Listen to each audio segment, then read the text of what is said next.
fast and furious. That's what we've always wanted in our cartridges. We want those bullets moving down range. Man, during the middle of the 20th century, it was a race to shoot far and flat. That's why I did a video, 2 videos actually, on the flattest shooting cartridges. And someone said, yeah, but what's the flattest shooting bullet? Because that's what's actually flat. The cartridge just pushes it. Good point. We are going to cover the flattest shooting bullet in this episode of Ron Spomer Outdoors.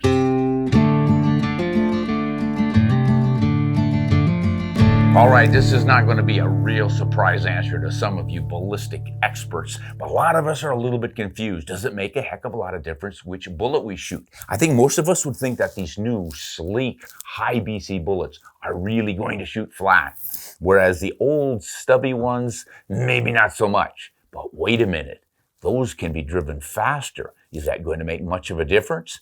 Maybe so. Let's find out. Tail of the tape.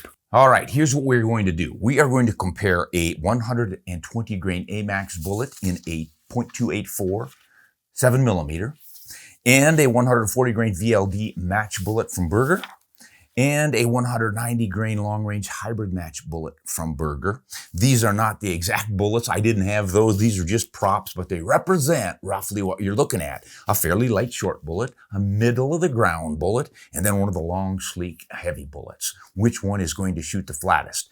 Now I'm launching it from a mythical cartridge. It could be a 28 Nosler. It could be the 7mm Remington Ultra Magnum, but it's big. And that's what it takes to have a flat shooting cartridge. You've got to have a big powder reservoir to really drive that bullet fast. And of course, the lighter the bullet, the faster you can drive it. But the shorter the bullet, which means it's lighter, the less aerodynamically efficient it is. And that's going to cost it. It's going to drag more. So it should fall. Which one's going to win this race? The short, quick one or the long, sleek, highly aerodynamically efficient one? Well, if we launch that 120 grain bullet at 3,800 feet per second, we're going to launch the 140 grain at 3,550 feet per second, but we can only get that 190 grain going 3,000 feet per second, which is plenty fast for a 190 grain bullet, but what's it going to do for our drops? Well, let's go out to 300 yards, pretty good long range shot for most hunters, dropping about 13 inches with a 120 grain bullet. And we are dropping 14 inches, an inch more with a 140 grain bullet. Not a bad trade-off. What's the big guy 190 doing at 300? 19 inches of drop. Now that is pure drop, guys. I did not zero the rifle high at 100 or 200 or anything. It's just the bullet is leaving the barrel and immediately beginning to fall. We're shooting at dead level. So these are pure drops. Well, we've got the lightest bullet winning the contest so far. Let's see what happens at 700 yards. We've got just under 93 inches of drop from the 120 grain bullet, 93 inches, just under 93 inches of drop out of the 140 grain bullet. And the big guy is going to drop 118 inches. So he's still not shooting flat at all. And I think this is going to surprise a lot of us. It did me. I mean, I knew it was going to drop a little more, but that's a lot. So how long can this little guy keep it up if he's so ballistically inefficient and he drags so much in the wind? Well, we can go out to 1,500 yards and see what happens. At 1,500 yards, this little guy is dropping 897 inches. And the 140 grain at 1,500 yards is only dropping 685 inches. And the big 190, 733 inches. So the little guy is out of the ball game. And now it's up to these two. That's at 1,500 yards. They're getting awfully close. Let's run those numbers again. The 140 grain bullet is dropping 685 inches, and the 190 is dropping 733 inches. At 1,550 yards, just 50 more downstream, you're dropping 757 inches with the 140 and 799 inches with the 190. So it's still hanging in there. When is it going to give up the ghost and they're going to switch places? 1,600 yards, 870. We got her. Nope, still doing it. 946, 941, 1,000. Here it's happening. 1,700 yards? Yes, that's not quite. It's happening at 1,750 yards. The 140 is dropping 1,113 inches. And the 190 is dropping 1,113 inches. It's a tie game all the way out at 750 yards. That's pretty crazy. It takes that much longer for the higher ballistics coefficient bullet to win the flat shooting competition.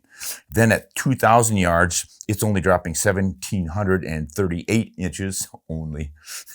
Oh, I take that back. That's the 140. The big guy, the 190, is dropping 1,632 inches. So, I don't know about you guys, but I don't shoot that far very often. But it's interesting to know just how these bullets do what they do. I don't think a lot of us would have imagined that short little stumpy bullet would have lasted that long. But I think what we're not considering here is wind deflection. It's always fun to shoot flat and far and all, but with laser rangefinders, you can make up for that by knowing the exact distance and your drops. But the wind deflection is the problem. You just never can nail that down. So let's do some comparisons on the wind deflection on these same bullets.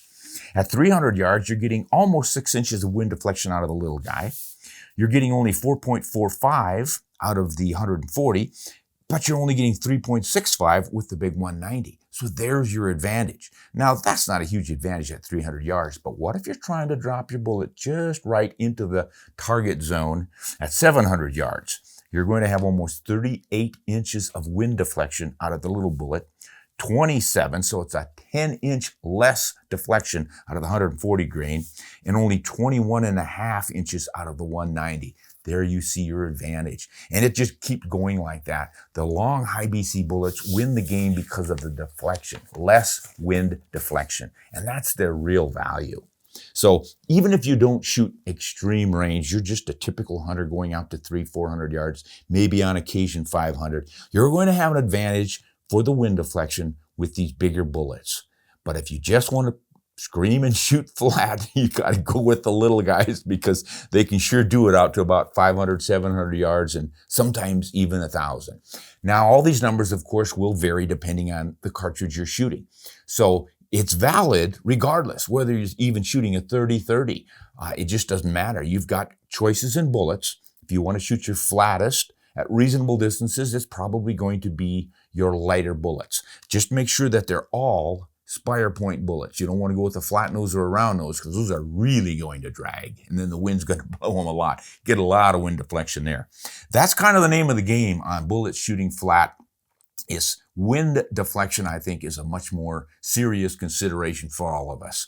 That's the story on fast and flat bullets on this episode of Ron Spomer Outdoors. We'll see you next time. Hunt honest and shoot straight.